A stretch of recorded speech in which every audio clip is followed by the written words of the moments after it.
අද මම හදන්න යන්නේ හරක් බොකු. එහෙමත් නැත්නම් බාබත් කරි එකක්. ඉතින් මම මේ බාබත් එක try කරන්න යන්නේ රෝස් පාන් එක්ක.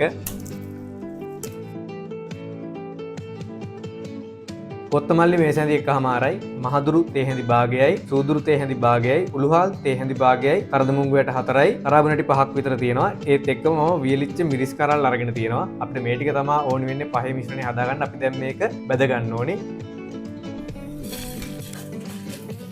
මෙන්න මේ වගේ තද දුඹුරු පාටකට වගේදී අපි ලිප ඔෆ් කරගන්න ඕනේ. දැන් ඔයාලා මේ බැදගත් දේවල් ටික හොඳට කොටා ගන්න ඕනේ. ඉතින් ඒක ඕගලන්ට වංගෙඩියකට දාලා කරගන්නත් පුළුවන්. නැත්නම් මම ඔගේ මේ වගේ ග්‍රයින්ඩර් කප් එකක් අරගෙන ඒකට දාලා මේ ටික හොඳට කොටා ගන්නත් පුළුවන්. අපි දැන් මේකට වතුර මේ සැන්දක් විතර දා ගන්නවා. දැන් මේක හොඳට ග්‍රයින්ඩ් කරගෙන ඉන්න තමයි තියෙන්නේ. අපි ග්‍රයින්ඩර් කරගත්තට පස්සේ අපේ පහේ මිශ්‍රණය මෙන්න මේ වගේ තමයි තියෙන්නේ. මම මේ බාබත් ටික හොඳට සෝදලා පිරිසිදු කරගෙන කෑලි වලට කපාගෙන තියෙන්නේ. ඉතින් හරක් බාබත් කියන්නේ කිරි බොකුයි ආමාශයයි පෙනහළුයි තමයි බාබත් කියලා ඉල්ලුවාට පස්සේ අපිට කඩෙන් දෙන්නේ. අපි මුලින්ම පොල් තෙල් ටිකක් දාගමු. තෙල් ටික රත් වුණාට පස්සේ අපි මේකට තලාගත්ත ඉඟුරු සුදු ලුණු ටික දාගන්න ඕනේ. මේ තියෙන තලාගත්ත සේර රම්පේ කරපිංචා. දැන් අපි මේකට අමු 3-5 කුඩු තේ හැන්දක් දාගන්නවා. මිරිස් කුඩු තේ හැන්දක්, කහ කුඩු තේ හැඳි භාගයක්, ගම් මිරිස් කුඩු තේ හැන්ද, රස අණුව ලුණු. දැන් නම් මේකේ මාර සුවඳක් එනවා. මොකද අපි මේක ටිකක් වෙලා දැන් බැදගත්තා. දැන් අපි මේකට එකතු කරගන්නවා. අපි අර කලින් හදාගත්ත පහේ මිශ්‍රණය තියෙන්නේ. අන්න ඒක. ඔයාලා ලිපේකින්ද අඩු කරලා මේකත් ටිකක් වෙලා හොඳට බැද ගන්න ඕනි.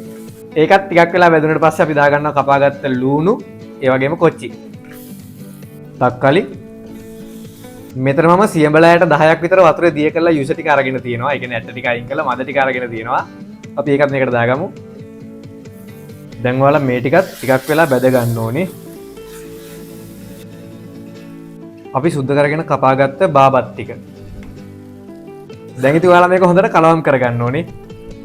ඉතින් අපි මේ බාබත් එක ස්ලෝ කුක් කරගන්න ඕනේ. ඒ කියන්නේ ලිපේ ගින්දර අඩු මට්ටමේ විනාඩි 40ක් විතර උයා ගන්න ඕනේ. ඉතින් පළවෙනි විනාඩි 20 අපි වතුර දාන්න නැතුව පියන වහලා උයාගමු.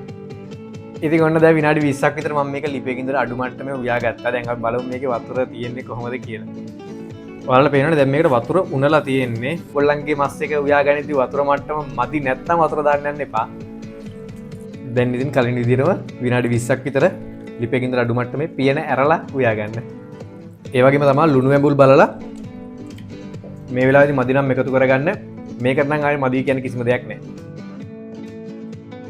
ඔයාලත් හරක් බාබත් කන්න කැමති නම් මෙන්න මේ ක්‍රමයට try කරලා බලන්න මාරම රසයි.